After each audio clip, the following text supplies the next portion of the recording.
মাত্র ২টা ডিম দিয়ে চিচিঙ্গা এবং মিষ্টি কুমড়ার লোভনীয় এই রেসিপিটি একবার বানিয়ে দেখতে পারেন। এটা একেবারেই সিম্পল রেসিপি, বাট খেতে অনেক মজার হয়। তীব্র গরমে যখন দেখা যায় যে একদম ভাজি খেতে ভালো লাগছে না, তখন কিন্তু ঝটপট করে বানিয়ে নিতে পারবেন। তো প্রথমেই আমি কিছুটা এখানে চিচিঙ্গা নিয়েছি, অর্থাৎ এখানে বড় সাইজের 2টো চিচিঙ্গা আর 1 ফালি মিষ্টি কুমড়া, আর এখানে 4-5টা আলু হবে মাঝারি সাইজের নিয়ে স্লাইস করে কেটে নেওয়া হয়ে গেলে খুব ভালো করে পরিষ্কার করে একটা প্যানে দিয়ে দিয়েছি, সাথে বড় সাইজের একটা পেঁয়াজ কুচি, তারপর এখানে দিয়েছি আদা বাটা 1 টেবিল চামচ, রসুন বাটা 1 টেবিল চামচ, জিরে বাটা 1 টেবিল চামচ। তো শুকনো মরিচ একটু ভাজা ছিল এই জন্য বেটে দিয়েছি। তারপর লবণ স্বাদ অনুযায়ী এখানে হলুদের গুঁড়া 1 টেবিল চামচ, 2টো তেজপাতা, 2-3 টুকরো দারুচিনি আর দুটো হলো সাদা এলাচি মাঝখান থেকে ফেটে দিয়েছি। সামান্য একটু রান্নার তেল দিব, দিয়ে খুব ভালো করে এটাকে হাত দিয়ে আমি মেখে নেব। তো নিরামিষ সবজি তো অনেকভাবেই খাওয়া হয়, চিচিঙ্গার সাথে মিষ্টি কুমড়াটা কিন্তু সুন্দর অ্যাডজাস্ট হয়। চিচিঙ্গাও খেতে হালকা মিষ্টি মিষ্টি লাগে, আর মিষ্টি কুমড়া তো মিষ্টি লাগে, এই জন্য দুটো সবজি অ্যাডজাস্ট আর কি খুব ভালো করে হয়। একবার হলেও বানিয়ে দেখতে পারেন, খুব সিম্পল কিন্তু খেয়ে ভালো লাগবে আপনাদের কাছে।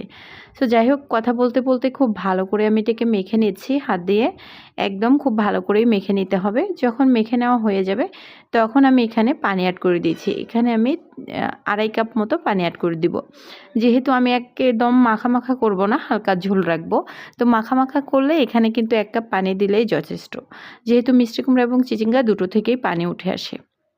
তো তারপর আমি বেশ কিছুক্ষণ এই যে চুলার উপর রেখে ঢাকনাটা খুলে একটু নেড়ে চেড়ে দিব। দুটো সবজি যেহেতু নরম, সিদ্ধ হতে মোটেও বেশিক্ষণ সময় লাগে না, 10-12 মিনিটের মাঝে কিন্তু রান্নাটা কমপ্লিট করে নিতে পারবেন। সো যাই হোক, এই যে ঢাকনাটা খুলে নেড়ে চেড়ে দিয়েছি, তো দুটো সবজি কিন্তু প্রায় সিদ্ধ হয়ে এসছে। ঝোলটা আরেকটু কমিয়ে নেব, এই জন্য আর 5-6 মিনিটের মতো আমি এটাকে জাল করে নেব। তার আগে এখানে অ্যাড করে দিয়েছি বেশ কিছুটা কাঁচামরিচ ফালি।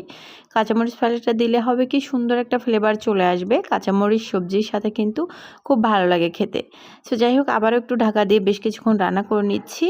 তো এই যে ঢাকনাটা খুলে দেখতে পাচ্ছেন রান্নাটা কিন্তু লাস্ট পর্যায়ে। এখন আমি এই যে ডিমটা ফেটে ভেজে নেব। একটা প্যান বসিয়ে দিয়েছি, গরম হয়ে আসলে একটু তেল দিয়ে দিচ্ছি। এখন আমি 2টা ডিম অ্যাড করে দিব।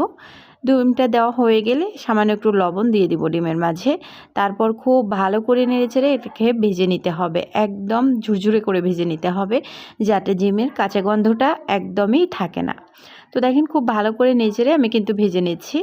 তো অনেকভাবেই তো সবজির রেসিপিটা খেয়েছেন, অবশ্যই একবার এভাবে ট্রাই করে দেখতে পারেন। আর ভালো লাগলে ইউটিউব, ফেসবুক যেখান থেকেই দেখেন না কেন আমার পরিবারে যুক্ত হয়ে যাবেন। আর ভিডিওর কোনো অংশ যদি একটু ভালো লেগে থাকে, প্লিজ একটা হলেও লাইক, কমেন্ট, শেয়ার করবেন। কথা বলতে বলতে কিন্তু একদম ঝুরঝুরে করে ভেজে নিয়েছি।